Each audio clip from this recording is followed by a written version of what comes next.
My parents called me at 2 a.m. screaming, "Logan, your brother is in the hospital right now. Send $15,000 immediately, or he'll be in agony all night and stuck with the full bill." I said calmly, "Call your perfect little princess." Then hung up, turned off my phone, and went back to sleep. The next morning, a call from the police station changed everything. Let me get straight to it because this story is insane. I'm Logan Hayes, 32, a structural engineer living alone in Denver. I'm the eldest daughter, and for as long as I can remember, my family has treated me like their personal ATM. My parents raised me to believe the oldest has to sacrifice everything for the younger ones, especially for their precious only son. I've paid college tuition, bought cars, cleared credit card debt, you name it. I always caved because that's what big sisters do. But that night at 2 a.m., something in me finally snapped. I refused. And what happened next destroyed my family in ways I never saw coming. If you've ever been the family bank that nobody respects, drop your story in the comments. I read every single one. Where are you watching from? Let me know your city. Now, let's get into what really happened. I'm 32 now, living alone in Denver for the past 8 years, and moving here was hands down the best decision I ever made. My younger brother, Tanner Hayes, is 26. My little sister, Skylar Hayes, is 23. Dad, Steve, retired early from the Nevada Highway Patrol with a decent pension. Mom, Nancy, has always been a stay-at-home mom. The second Tanner was born, my parents crowned him the undisputed emperor of the house, the only son, the golden child, the one who could do no wrong. Skylar came along and instantly became the perfect little princess. Sweet, obedient, always rewarded with whatever she batted her eyelashes for. And me, from the moment I could understand words, I was told my job was to carry the family. You're the oldest, Logan. You take care of your brother and sister. That's just how it is. When I was 22, fresh out of college with my engineering degree, I moved back to the house in North Las Vegas for a full year. I worked 3 jobs, day shifts on construction sites, nights bartending, weekends doing CAD freelancing, just so I could cover Tanner's tuition at UNLV. $28,000 in one lump sum wired straight from my savings. A year later, he dropped out because college wasn't his vibe. Mom hugged him and said, boys would be boys. Dad took him to a Raiders game to cheer him up. Nobody ever mentioned the money again. 3 years after that, Skylar graduated high school. Mom called me at work crying happy tears, telling me my baby sister deserved something special. 2 weeks later, I co-signed for a white Jeep Wrangler Rubicon. 48-month loan, $480 a month, taken straight out of my paycheck. Skylar sent me a thank you text with heart emojis, and then posted pictures of the Jeep on Instagram with the caption, "Big Sis Goals." I still have the screenshot. Last year, Mom woke me up at 3 in the morning hysterical because the credit cards were maxed out. $9,000 on gaming setups for Tanner and designer clothes for Skylar's content creation. I transferred the money before I even got out of bed. She promised it was the last time. It wasn't. Every time I tried to say no, the script was the same. Mom would cry. Dad would get quiet and disappointed. Tanner would call me selfish. Skylar would ice me out for weeks. The message was crystal clear. If I didn't pay, I wasn't family. I started keeping a spreadsheet just to track it all, because at some point, I needed to see the numbers in black and white. Tuition, Jeep, credit card bailouts, random cash requests for emergencies.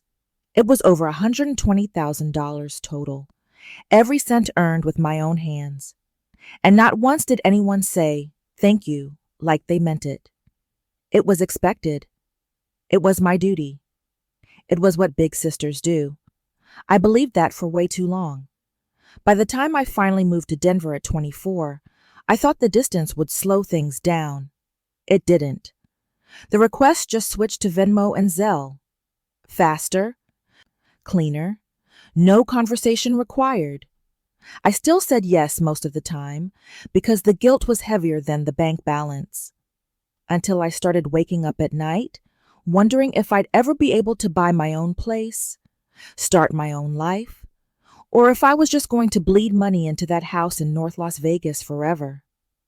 That was the moment I realized they didn't see me as their daughter. They saw me as an endless resource, and resources eventually run dry. 2 months ago, Tanner burst into the family group chat, announcing he needed a reset weekend in Lake Tahoe with his best friend, Garrett Quinn, the guy whose dad owns half the strip malls in Clark County. He said it was just 4 days, 3 nights staying at Hara's, and that mom and dad had already covered the flights and the suite. Before I could even process it, Skylar chimed in that she was tagging along for content. She added a winking emoji and wrote, "Don't worry, big sis. I'm riding with Garrett. 0 cost to the family fund." I found out the same way everyone else did through Skylar's Instagram story. There she was at McCarran, posing in front of the private terminal with a brand new Louis Vuitton Kell and the caption, "Thank you, Mommy and Daddy." I screenshotted it and sent it to Mom with a single question mark. She replied almost instantly, "We only paid for Tanner, sweetie. Skylar said she's covering herself and Garrett is helping." Translation: they handed Tanner $3,000 in cash and turned a blind eye to whatever else was happening. Tanner texted me privately that same night. "Sis, for once, your wallet gets a break. Parents got me covered 100%. You're off the hook, LOL. I typed back, "Okay," and left it on read. That was the extent of our conversation. The 3 of them flew out on a Thursday morning. I was in the middle of a bridge inspection in Boulder when the first wave of stories hit. Tanner posted a selfie on the tarmac with Garrett and Skylar, all 3 wearing matching sunglasses. Caption, "Tahoe takeover starts now." Skylar followed up with a video panning across the inside of a Gulf Ream someone had apparently chartered. Garrett's family has money, sure, but not private jet money. I remember thinking, who paid for that? And then pushing the thought away, because honestly, I was tired of caring. By the time they landed in Reno and drove the 45 minutes over the mountain to South Lake Tahoe, the feed was nonstop. Check snorts in at Hara's keycards in hand, walking into a 2-bedroom suite with floor-to-ceiling windows looking straight at the lake. Skylar did her usual ring light setup in the bathroom mirror, showing off new outfits, still with the tags on. Tanner filmed himself throwing $100 chips onto a craps table like it was Monopoly money. Garrett kept posting boomerangs of champagne bottles popping on the balcony. I was sitting in my apartment that Thursday night, eating takeout pad thai, when Mom called just to check in. She sounded giddy. "Your brother is finally relaxing, Logan. He worked so hard trying to find himself." I almost choked on a noodle. Tanner hadn't held a steady job longer than 4 months in his life, but okay. She went on about how proud she was that he was experiencing nice things and how Garrett's family was so generous. I muted the call for a second saw, another story from Skylar. This one from the rooftop pool at Hard Rock, holding a drink that cost more than my weekly grocery budget. And I unmuted. "Sounds fun," I said. Mom promised to send pictures. Friday morning, I woke up to a flood of new posts. They had rented a white Escalade limo for the day. There were videos of them doing shots at a brunch spot in Heavenly Village, then clips from a private yacht cruising Emerald Bay. Skylar's TikTok went viral overnight, some trend where she danced on the bow of the boat, while Tanner and Garrett threw cash into the wind for dramatic effect. Comments were blowing up. "This is the life? Living like celebrities." Big sis must be loaded. I stared at that last comment longer than I should have. That same afternoon, Tanner FaceTimed me from the casino floor. He was already tipsy, cheeks red, grinning ear to ear. Behind him, slot machines flashed and people cheered. Look where we are. Low, VIP section bottle service. The works. He flipped the camera to show Garrett high-fiving a cocktail waitress and Skylar taking selfies with strangers. Parents hooked it up big time. You should see this sweet sis. It's insane. I asked how much the bottle service was running. He laughed. Don't worry about it. Garrett's dad put everything on his black card. We're good. Then he lowered his voice like he was letting me in on a secret. Seriously, thank you for always having our backs growing up.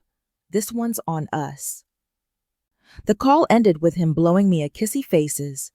I sat there staring at my phone, something sour building in my stomach.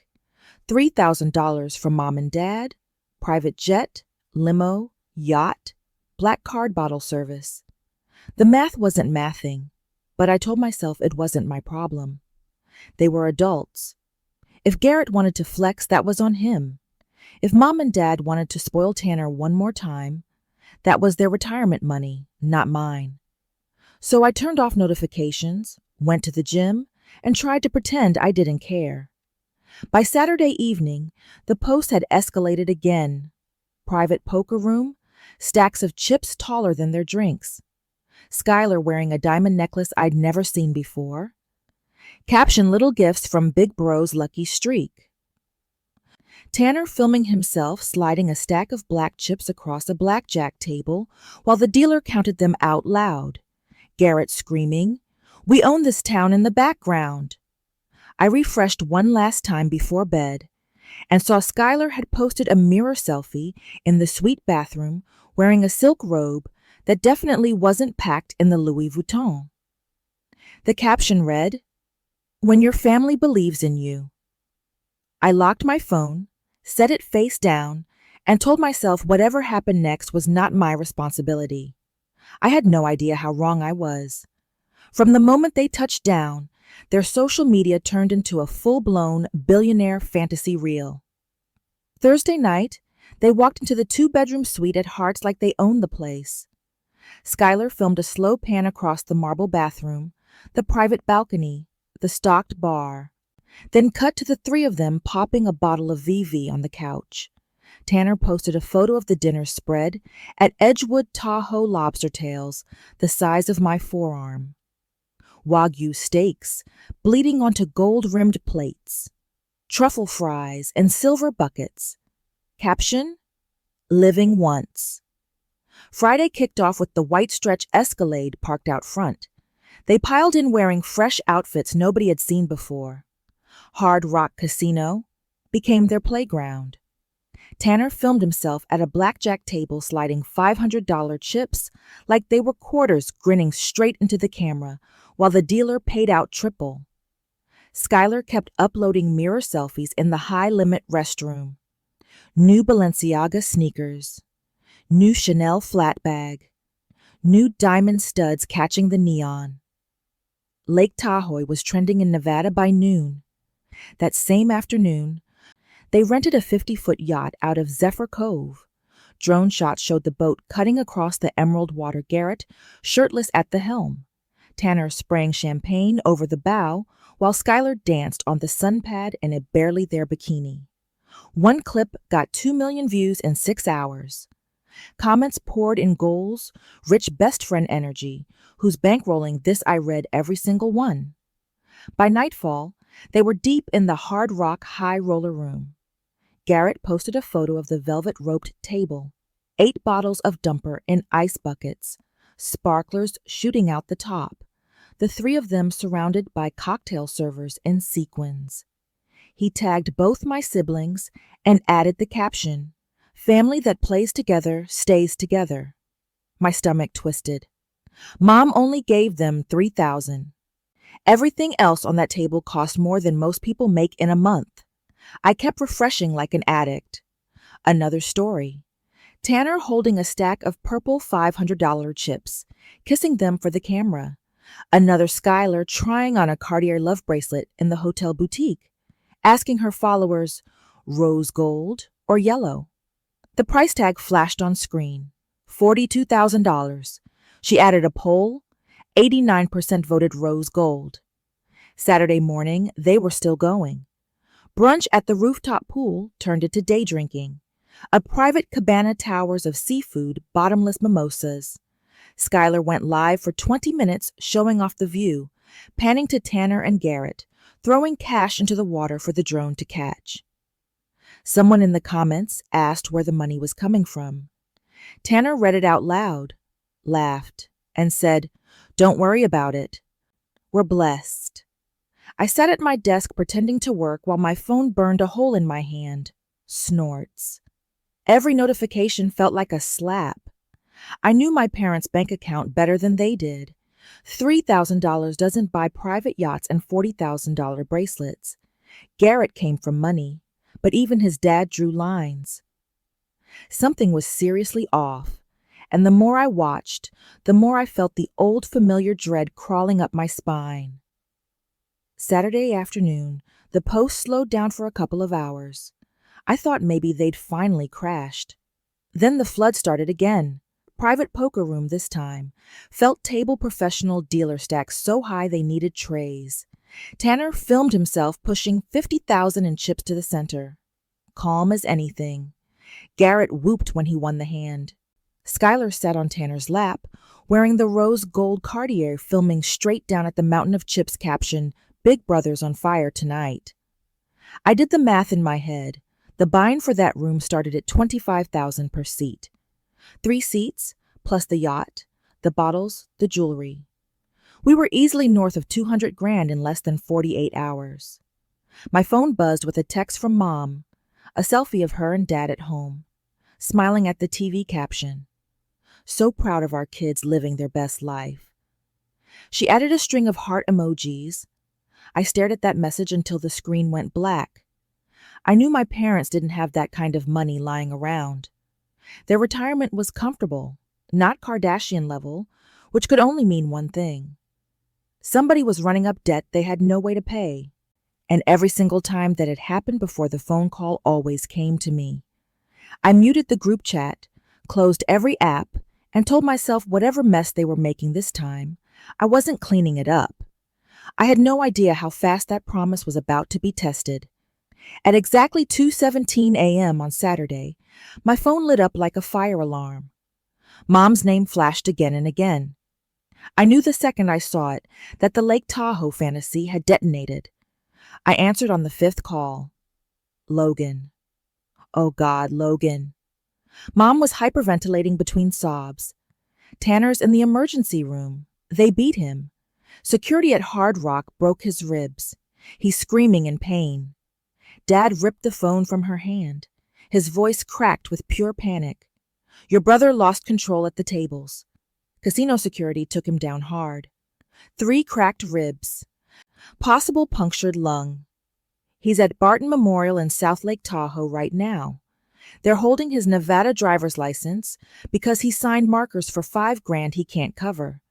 The hospital is refusing the good pain meds until someone pays cash up front. He's begging for you, Logan. He's literally begging. Mom grabbed the phone back, wailing. I maxed out every Zelle limit I have. I can't send another cent until morning. Wire it. Venmo it, Apple Pay. Anything, I'll pay you back Monday. I swear on my life.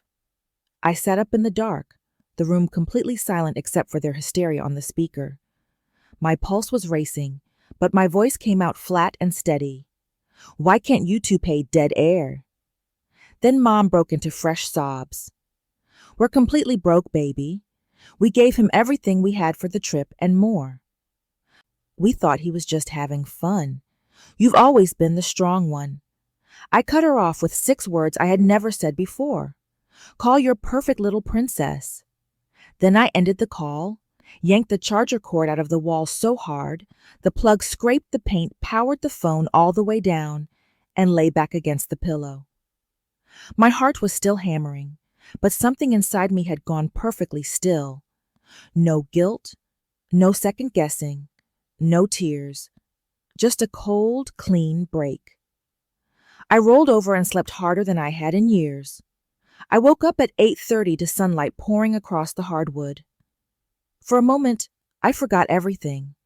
Then I remembered and felt light, lighter than I'd felt since I was a kid. I left the phone dead on the floor. I made French press coffee, took a 40-minute shower, did laundry, watered the plants on my balcony, ate yogurt with granola while reading a book. Normal Saturday things. I didn't plug the phone in until almost 10. The second it booted, chaos exploded. 61 missed calls, 147 text messages. Voicemails stacked 3 screens deep. Mom's texts started pleading and turned vicious within minutes. He's vomiting blood. They're rushing him to surgery. The doctor said another hour without the strong meds, and he could go into shock. You're killing your brother. I never thought I'd live to see my daughter become this monster. Dad sent one single message. He's asking why you hate him. Skylar went nuclear. She posted a 30-second TikTok from the ER hallway face-stro with mascara voice shaking. My 26-year-old brother is fighting for his life right now, and my own sister is refusing to send $5,000. $5,000. She makes 6 figures, and she's letting him suffer. Please share this. She tagged my full name, my company, my city. The video hit 1 million views in 2 hours. Then came the photos. Tanner on a gurney shirt, cut open ribs, wrapped face swollen purple and black eyes rolling back. A close-up of the casino marker, his signature shaky under a bright red $5,000 balance. A screenshot of Mom's declined Zelle attempts. Another video of Skylar holding his hand while he groaned, captioned, "Big sis won't save him. Strangers flooded my DMs. Hope you rot in hell. Karma's coming. Fake feminist." A few people I actually knew texted privately. "Logan, is this real? What's going on?" I scrolled through all of it while eating cereal, feeling absolutely nothing. The casino called first a blocked Nevada number. I answered. "M. Hayes. This is the credit cage at Hard Rock Lake Tahoe. We have your brother in holding for an outstanding marker. Can we run a card now to release his ID and close the account number? Contact his parents." The woman hesitated. "They've been here. Their cards are maxed. That's not my problem." Click. The hospital billing department rang 10 minutes later. A tired nurse explained, "Policy Nevada law allows cash-only demands when no insurance is presented and the patient is stable enough to wait. We've given him the minimum dose, but the anesthesiologist won't take him back without the deposit again. Not my bill. Not my responsibility." She sighed and hung up. Mom tried FaceTime, declined. Dad tried, declined. Skylar tried from 3 different accounts, all declined. Garrett texted from Tanner's phone, "Your sister is literally the worst human I've ever met." Blocked. Mom sent a final string of voice notes, each more unhinged than the last. I listened to 130 seconds of her screaming that I was tearing the family apart, that God was watching, that I would burn for this. I deleted the rest unheard. I opened my banking app, stared at the balance I had bled for, and felt a wave of calm wash over me. $5,000 wouldn't have bankrupted me. $10,000 wouldn't have. But I was done being the parachute every time they decided to jump off a cliff. I blocked Mom's number for the first time in my life, then Dad's, then every unknown number that had called that morning. I made a second cup of coffee, put on running shoes, and went for a 5-mile jog along the Cherry Creek Trail. The sky was clear, the air cold, my head completely quiet. When I got back, Skylar's GoFundMe was live. Goal $20,000 to save Tanner from medical neglect. It was already at $9,000. The top donor wrote, "No sister should ever do this." I showered again, ordered Thai food, and worked on a presentation for Monday like nothing had happened. Before bed, I unblocked Mom just long enough to send one message. "I'm safe. I'm fine." Do not contact me again until you're ready to treat me like a daughter, not a credit card. Then I blocked her again and turned off the phone. That night, I slept 12 hours straight. Sunday morning, I woke up naturally at 8:47. Sunlight slicing through the blinds. No alarm. No dread in my chest. I made coffee, opened the balcony door to let the cold Denver air in, and only then plugged my phone back into the charger. It took 12 seconds to finish booting. The first call came at 9:01 sharp 530 area code. I answered while stirring oatmeal. Logan Hayes, a calm male voice. This is Officer Ramirez, South Lake Tahoe Police Department. I'm calling about your brother Tanner. I put him on speaker and kept stirring. Go ahead. Last night at approximately Uro 140, hospital security contacted us after Tanner assaulted a floor supervisor at Hard Rock Casino. The officer required 12 stitches above the left eye. During booking, we discovered Mr. S. Hayes used a counterfeit Colorado driver's license to establish a $50,000 credit line. He's currently in custody, facing felony assault, felony fraud, and possible identity theft charges. Bail has been set at $8,000 cash only. Barton Memorial is also holding a separate $6,000 surgical deposit before they'll complete the rib repair. I tasted the oatmeal. Needed salt. And you're calling me because you're listed as primary emergency contact and COGAR on the casino paperwork.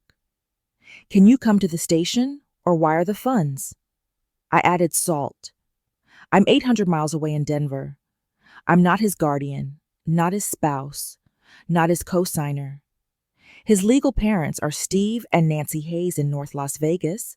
Direct all communication to them. Officer Ramirez typed something. We've spoken to the parents.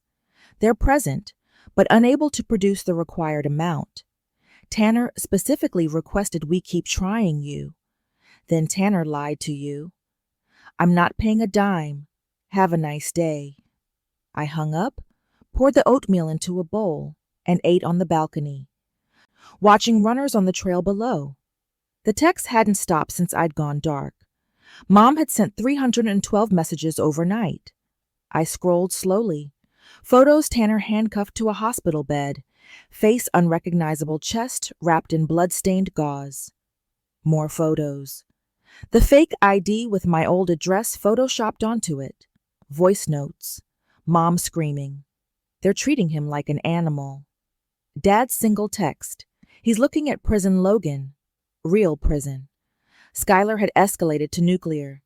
She was live on both Instagram and TikTok from the police station parking lot. Hair in a messy bun. Fake tears streaming. Update. My brother is now under arrest because my sister still refuses to help. The police won't release him without $14,000. He used a fake ID because he was desperate. This is what happens when family abandons you. She zoomed in on the station sign, then on her own trembling lip. 1.2 million viewers and climbing. The chat was a bloodbath. People were doxing my work email, my LinkedIn, even my apartment complex. Snorts. Garrett DM'd me from 3 different accounts. You're actually evil. Hope you can live with yourself. Karma's real. I blocked every single one. The hospital social worker called next. Soft voice practiced empathy. Ms. Hayes were required by Nevada revised statutes to collect payment before non-life-saving procedures. The orthopedic team can't plate the ribs until the deposit clears. Your parents are in the lobby trying to negotiate, but their credit is frozen. I wiped oatmeal from the counter. I'm sorry they're having a hard day. That's between you and them. She hesitated. Your brother is asking for you by name. He asks for a lot of things. Click. Mom tried FaceTime from inside the police station bathroom. I let it ring out. Dad tried from the lobby. Ring out. Skylar tried from Tanner's hospital phone. Ring out. Then Mom sent the longest voice note I'd ever received. 2 minutes and 14 seconds of pure breakdown. I played it on speaker while washing dishes. He used your old address because he said you'd always bailed him out before. The detective told us this could be 5 to 10 years if he's convicted. They have him in an orange jumpsuit. Logan, my baby boy in an orange jumpsuit. We're sitting in a room that smells like vomit while strangers online send us money because his own sister won't lift a finger. I wish I'd never had daughters. I deleted it, rinsed the bowl, and started a load of laundry. By 1:10, the casino called back a manager this time. We can reduce the marker to $3,000 if paid today and sign a promissory note for the rest. Not my marker, not my signature, not my problem. The bail bondsman called 5 minutes later. 10% non-refundable, $800 cash. We can have him out in 2 hours. Call his parents. They're here. Zero collateral. I hung up. Skylar's GoFundMe exploded past $70,000. She posted a tear-streaked selfie holding a cardboard sign. Thank you, strangers, for loving my brother more than his own sister. The top donation, $5,000, came with the message from one scapegoat child to another. Get him out. I refreshed my work email. 47 new messages. Subject lines, disgrace. Hope you're proud. We know where you work. My boss had forwarded one with a single question mark. I typed a calm reply. Family matter, handling it privately back in office tomorrow. Sent. Mom's final text came at 1:13 p.m. They're transferring him to El Dorado County Jail tonight if bail isn't posted. No more hospital bed, concrete floor. You win. I stared at it for a full minute, waiting for the old guilt to rise. Nothing came, just quiet. I blocked the number, permanently opened my laptop, and spent the rest of the day finishing the bridge presentation that would probably make me the youngest senior engineer in the firm. At 6:00 p.m., I cooked salmon, streamed a movie, and went to bed with every notification silenced. For the first time in 32 years, nobody on earth expected a single dollar from me. That same Sunday afternoon, my phone rang from an unknown Nevada number. I almost let it go to voicemail, but something told me to answer. Logan Dad's voice was raw, like he'd been chain-smoking since dawn. He was calling from Reno Tahoe International Gate C7, waiting for the last flight back to Vegas. He didn't waste time on greetings. Tanner's been gambling for 3 years straight. He started coughing hard, not just weekends, every week. Online at first, then driving to every casino within 200 miles. He's into bookies, loan apps, casino credit lines, 92,000 total. We found out too late. I stood at my kitchen sink, rinsing a glass listening. First time he came clean was 18 months ago, owed 30 grand. Your mom and I took out a reverse mortgage on the house in North Las Vegas to cover it. Told ourselves it was a one-time thing. He swore he'd stop. Another cough.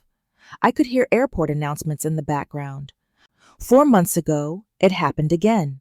55,000 deaths. This time, we refinanced again, maxed everything. Bank sent the final foreclosure warning last week. 60 days, and the house is gone if we don't pay at all. We thought one last big win in Tahoe would fix everything. That's why we gave him the 3 grand. He said he had a system. He paused, breathing heavy. He lost it all in 6 hours. Then he started signing markers with fake IDs. That's how it snowballed into this weekend. I set the glass down. And you're telling me this? Why? Because we're out of moves, Logan. The house, the cars, Mom's jewelry. Everything's gone or pledged. The only asset left is you. If you take out a personal loan for 100 grand, we can pay the bank. Get Tanner into a real rehab in Arizona. Keep a roof over our heads one final time. He's crying in a jail cell, promising he'll change. He'll sign whatever papers you want. I walked to the balcony, slid the door open, let the cold air hit my face. So, let me make sure I understand, I said quietly. You mortgaged the family home twice to cover his gambling debts. You knew he was sick, and you still handed him cash for one last score. And now that it's all collapsed, you want me to borrow 6 figures to save you from consequences you created. Dad's voice cracked. He's our only son. I stared out at the Denver skyline, the mountains sharp against the blue. That's the problem, Dad. You've always had only one son and 2 daughters who never counted. Silence stretched so long, I thought the call dropped. Then he whispered, "Please, Logan, I'm begging you. I'm on my knees in this airport." I closed my eyes. You taught me my whole life that family comes first, that the oldest I had to carry everyone. You made that rule. I lived by it for 32 years, and the second I stop, I'm the villain. He started crying ugly, choking sobs. "I'm sorry," he rasped. "I know we failed you. I know we put him first every time. But if you don't help, we lose everything. Tanner goes to prison. Your mom and I are homeless at 60. Is that what you want?" I watched a hawk circle high above the city. "No," I said, "that's not what I want. But it's what you built, and I'm done paying for it." "Logan, I'm not a bank dad. I'm your daughter, and you lost the right to ask me for anything the day you chose his addiction over my future. Again and again and again." He was openly weeping now. "You're really going to let your brother rot in jail? He's 26. He made adult choices. Let him face adult consequences. Please." "Goodbye, Dad." I ended the call. For a full minute, I stood there, phone still in my hand, waiting for the familiar wave of guilt. The stomach dropped the urge to call, backtrack, and fix everything. It never came. I blocked the number. Then I opened my laptop and did something I should have done years ago. I ran a full credit report on myself and my parents. The reverse mortgages were there in black and white, both in Mom and Dad's names only. Tanner wasn't even on the deed. My name appeared nowhere. Legally, the house wasn't my problem. Never had been. I closed the laptop, poured a glass of wine, though it was only 3 in the afternoon, and sat on the couch. The silence in my apartment felt brand new.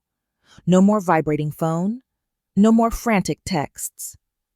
No more weight on my chest, just me, my space, my life. I thought about the little girl who used to hide report cards in her backpack because straight A's still weren't as important as Tanner's soccer practice. The teenager who worked 3 jobs so her brother could chase dreams he'd abandon in a week. The woman who delayed buying a home, starting a family, taking vacations because every extra dollar had to go south on I-15 to keep the golden child afloat. All of it ended with one phone call. I didn't feel triumph. I didn't feel revenge. I felt free. That was the last time I ever spoke to my father. The harassment lasted exactly 7 days. Texts from burner numbers, emails from fake addresses, handwritten letters slipped under my apartment door. Aunt Linda called from Florida, crying that Mom had a nervous breakdown and it was my fault. Cousin Marcus FaceTimed me from Mom's phone, holding the camera so I could see her curled on the couch, clutching one of my old baby photos. Skylar posted daily updates on TikTok day 4 without a home because my sister won't help. The GoFundMe closed at $112,000, every dollar donated by strangers who believed I was the monster. On Wednesday morning, the Clark County Recorder's Office posted the notice. The 2-story house on Coral Shale Street in North Las Vegas was officially foreclosed and padlocked. A neighbor sent me a photo of the yellow eviction sticker on the front door. Mom and Dad had 30 minutes to remove what they could carry. Everything else belonged to the bank. That same afternoon, Tanner appeared before a Nevada district judge via video link from El Dorado County Jail. The prosecutor offered a plea felony fraud reduced to misdemeanor, plus mandatory 90-day inpatient gambling treatment at a state F-Fune facility outside Reno. He took it. By Friday, He was on a prison bus in wrist restraints headed north. Skylar's brand deals evaporated overnight. Fashion Nova, Pretty Little Thing, and 3 teeth whitening companies all dropped her within 48 hours. Reddit threads dissected every sponsored post she'd ever made, calling her the girl who cried wolf for Cartier bracelets. Her follower count dropped by 500,000 in 4 days. She went live one last time, from a cheap motel on Boulder Highway Mascara, running begging followers not to unsubscribe. The chat filled with laughing emojis. I watched none of it directly. I had already changed my old number, ported to a Google Voice graveyard, and got a new one that only 8 people on Earth possessed. I blocked every account that had ever belonged to a blood relative, then made my Instagram private and scrubbed every tagged photo. On Sunday night, I signed a lease on a new loft in the Rhino Arts District, 20 minutes across Denver from my old place. The movers came Monday at dawn. By noon, I was gone. No forwarding address left behind. The silence that followed was breathtaking. No more 3 a.m. panic calls. No more Venmo requests disguised as emergencies. No more guilt trips dressed up as love. My inbox stayed empty, except for work and actual friends. My phone battery lasted 2 full days. I walked to the new corner coffee shop every morning and ordered the same oat milk latte without anyone asking me to spot them, $10 for gas. I hiked alone on weekends and didn't have to explain why I couldn't send plane tickets. I cooked dinner without the background hum of dread that someone was about to lose everything and blame me for not catching them. One evening, I sat on my new balcony, watching the sun drop behind the Front Range, and realized I hadn't felt my shoulders tense once in 6 days. I opened a bottle of wine I'd been saving for a celebration that never came, poured a glass and let myself cry, not from sadness, but from pure, dizzy relief. Cutting them off wasn't cruelty. It was oxygen. I finally understood that love doesn't require self-destruction, that boundaries aren't betrayal, that choosing myself wasn't punishment I was inflicting on them. It was the consequence they had earned one unpaid bill, one excused lie, one mortgaged future at a time. I still checked the county inmate search once out of muscle memory more than anything. Tanner's status reader state rehabilitation program. I closed the tab and never looked again. Skylar's last public post was a blurry photo of a U-Haul truck with the caption, "Starting over with nothing thanks to blood." It got 3,000 likes, and then her account went dark. Mom tried one final time. A letter forwarded from my old address, postmarked Henderson. Inside was a single Polaroid of me at 6 years old, gap-toothed and smiling in a backyard pool with the words, "We're sorry," scrolled on the white border in her handwriting. I looked at the picture for a long time, then dropped it into the recycling bin with the junk mail. I didn't hate them. Hate takes energy. I had simply run out of anything left to give. I turned 33 that fall.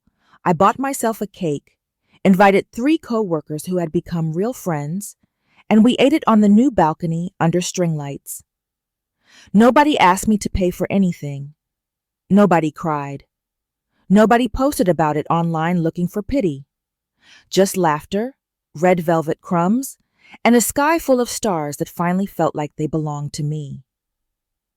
I slept with the windows open and woke up to birds instead of guilt. For the first time in my entire life, the only person I had to carry was my own.